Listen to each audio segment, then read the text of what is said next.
Okay, hello everyone, and welcome back to Common English Mistakes. Don't just learn, improve. So today we're going to look at all the phrases and language to talk about sleep and bed.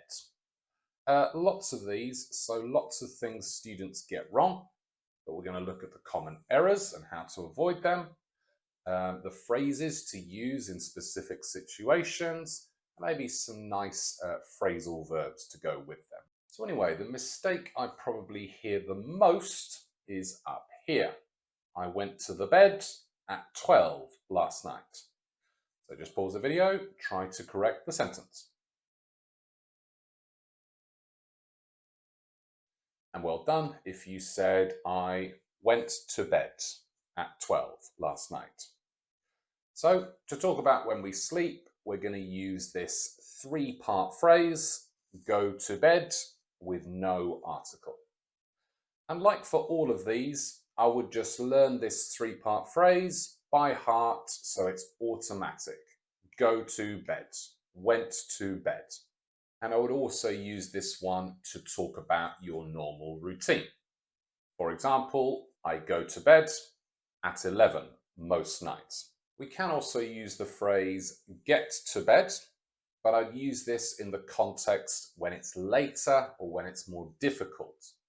So for example, I had lots of work to do and finally got to bed at 2.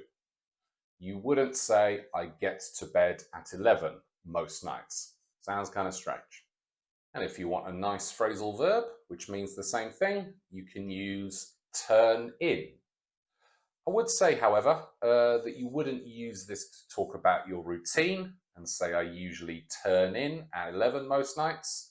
Use it more in the moment. So for example, it's getting late. I think I'm going to turn in. So that's at night when you sleep. The same issue comes up in the morning.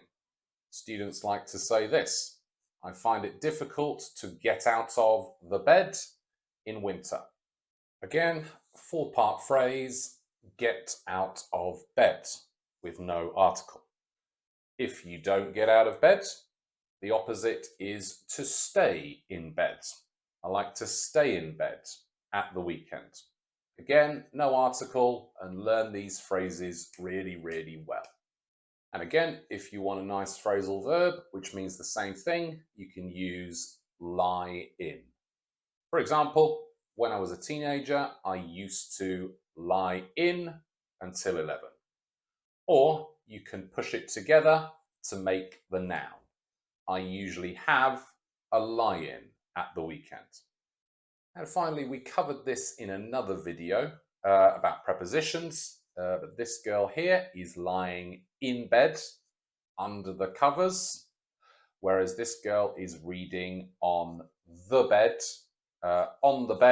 when it's literally you're on top of it. Maybe watch that other one about prepositions with sit, stand, and lie at the end of this video. So those are the actions and phrases we use to talk about when you're in bed, out of bed. Often students will say this: I go to sleep at 11 most nights. This isn't exactly wrong, but I would say it's much more natural to use go to bed because it's the whole process. Going to your bedroom, brushing your teeth, getting undressed, and sleeping. So when do we use the phrase go to sleep? Well, it's the process of being awake to asleep. However, we also have the phrase get to sleep and fall asleep.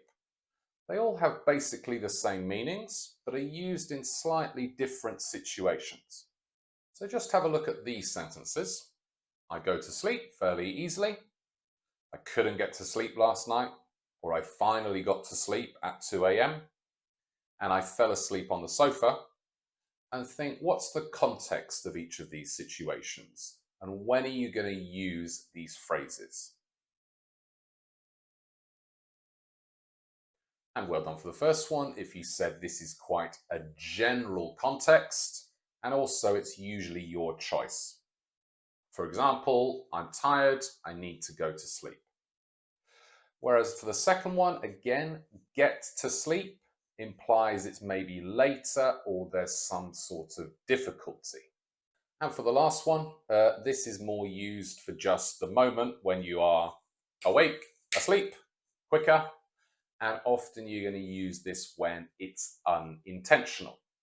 So this is something I often do, fall asleep while watching TV. So let's finally just look at the adjectives. We have asleep and awake. So I'm asleep at 3 a.m. I'm awake at 9 a.m. But then we also have sleeping. So I feel sleepy at 3 p.m. And similar to that is the adjective drowsy, which is difficult to explain, but I hope I'm going to do it well. This one's the same thing. You feel sleepy, but it's quite sort of negative. You don't feel good. Maybe you feel physically not great. Think of when you're in a very hot area. Often you feel drowsy like this. So that's when we use it. So explanation over. As you can see, there's quite a lot of specifics about this. So make sure you learn the phrases and be careful of not adding the article the, which usually leads to the mistakes. But also do learn the context, because that will make you sound a lot more natural when you use these. Once again, I'm quite proud that I'm giving you the context of when to use these that maybe you don't get from a grammar textbook or other channels. So if you haven't done so already, do make sure to hit that subscribe button, like the video, and maybe share the video with other people you think might find it useful. Would be much appreciated. When you're ready, let's practice and improve. Just pause the video and put one of the phrases or bits of vocab from today's lesson into the following gaps. Remember that you might have to change the form of the verb. More than one thing might be possible, but try to choose the best one. And well done. If you said, I usually stay in bed, lie in if I don't have anything to do on Saturday morning, either are fine. When I was a child, I went to bed at 8. Go to bed is always the best one for talking generally about your sleep pattern. I couldn't get to sleep because my housemate was making lots of noise. Could use go to sleep there, but if there's difficulty, I would use get to sleep. It's better. And then if I feel drowsy when I'm driving, I stop and have a coffee. Could also use sleepy, but this is a good context for drowsy, this expression. I often fall asleep watching a movie, and then I usually go to bed at 1 a.m. at the weekend, probably most common, but get to bed, go to sleep, get to sleep, turn in, any of those are fine. Now just pause the video and write, say, or discuss the same sentences for you. And finally, today's question, what helps you fall asleep? And myself, sometimes I have trouble getting to sleep, so I'd be very grateful if you wrote your comments. So do that now. Anyway, that's basically it for today. Worth studying this because there are all these very specific phrases, and if you can use all of them correctly, you're going to sound really natural. Other than that, I'll see you for another video in the next few days. So until then, see ya.